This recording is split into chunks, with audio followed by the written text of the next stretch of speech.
Okay, I got about 1.5 inches of rain, so I'm gonna go put in some transplants that I've got. I've got some chard and a couple of teeny, teeny, tiny herbs. I've got some cilantro, just one cilantro, and one tiny little sage. So I'm gonna go put those in now that the soil's wet everywhere and my humidity will be a little bit higher and the temperatures are gonna be a little bit lower as they have been here. So these guys can have a shot at making it before they burn up. Here we go.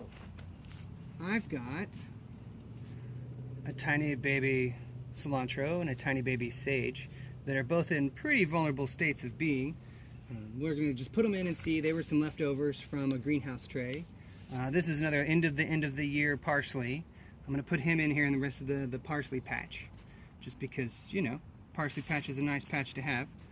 And then here's a thyme, and here's one of my best tools you can use for plants this small and for pruning and cutting back, etc. So here's some other thyme that's a leftover from my other adventures this summer. All right, so as you can guess by the size of these two, there's not a whole lot of digging that has to go on. If you need them, just get your standard garden tools, these basics, hand tools. I'm not using my big fork or anything like that. But I've also found that digging with the thing that you're going to be using is a pretty good way to go about it too. So here's some other sort of leftovers. This bed's kind of getting cleaned out. This was some leftover tomatillo, but I'd really rather have this as more of an herb patch. If you can see over here, there's a little bit of a basil plant that's fallen down, but I think it might spread. So anyway, pull the mulch back, give this a little bit bigger of a dig. Also, I want to loosen this soil up. That's a nice idea. Don't be afraid to dig a hole that's a lot larger than what you're gonna put into it, just because it does help to loosen that soil up. We might even call it tilling it. Anyway, I got all kinds of crazy roots in here. This is probably from an old tomato, but it could also be from one of these trees around here. And that's not a bad thing to pull those out when I start digging in here. They're not the best for helping my plants grow, but these shallow-rooted herbs are usually pretty okay with that anyway. So, here goes our little parsley next to his neighbor. Let's see what the root situation is. Yeah, this is real interesting.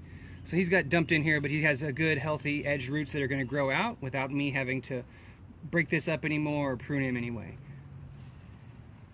So just straight in. Again, try to line up the top of this plant's root zone with the topsoil in the new place. He's been through some pretty rough treatment, so I know it's my fault, but he's in a happy home now, so we'll be all right. All right, so I'm going to put this thyme actually right over here. Same story, loosen up, pull my topsoil back a little bit. I don't know if you can see the classic butter knife technique. Just pop this out a little bit. There are some delightful fire ants that have moved in. That's always fun. We'll just work fast. There we go.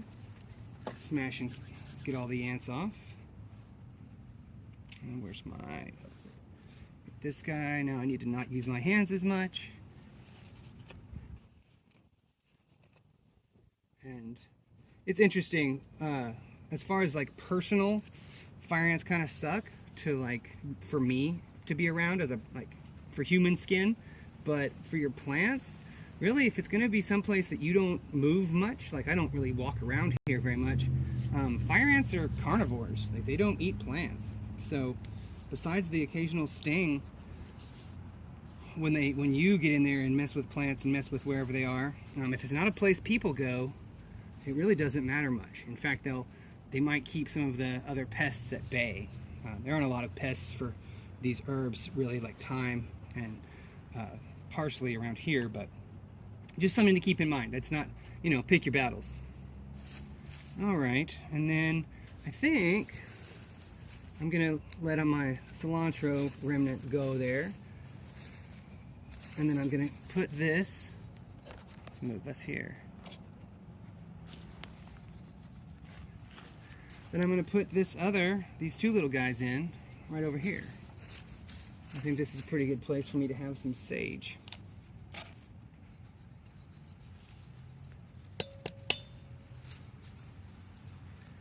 Just loosen a little bit. Again, I'm not going very deep. Let's put a row here, and I'll put this sage and the cilantro right next to each other. Again, my magic butter knife. And since these actually came out of a tray, just tiny, tiny little plugs, I'm just going to go around them in a square. That's what they came in anyway.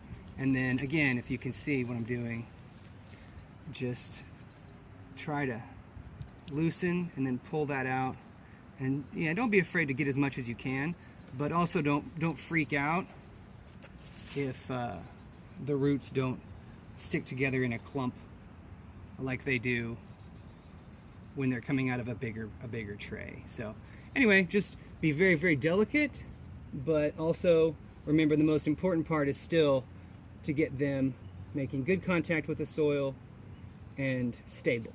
The soil is going to stabilize these guys as they grow, so don't get them too shallow, and also don't be afraid to squish a little bit.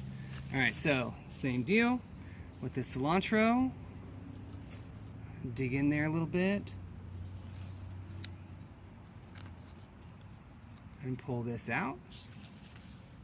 It's my proprietary red plastic cup. And then this one's going to go in over here, same. Just make a similar size hole. Try to line the soil level up with the original one of the cilantro, and then level this back out. All right, now I've got these three in, and this is some rainwater.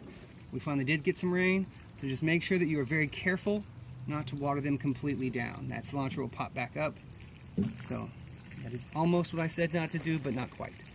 And then this too.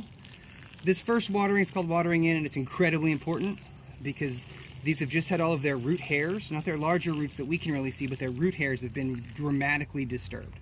If this was a regular 90-degree day here in Central Texas, this would probably be enough to kill all these plants.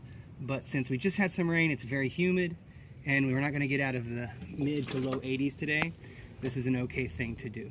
Anyway, all right. Pop this little guy back up so he doesn't have his face in the dirt. And that's about it. We'll check back in a couple days and see how these did.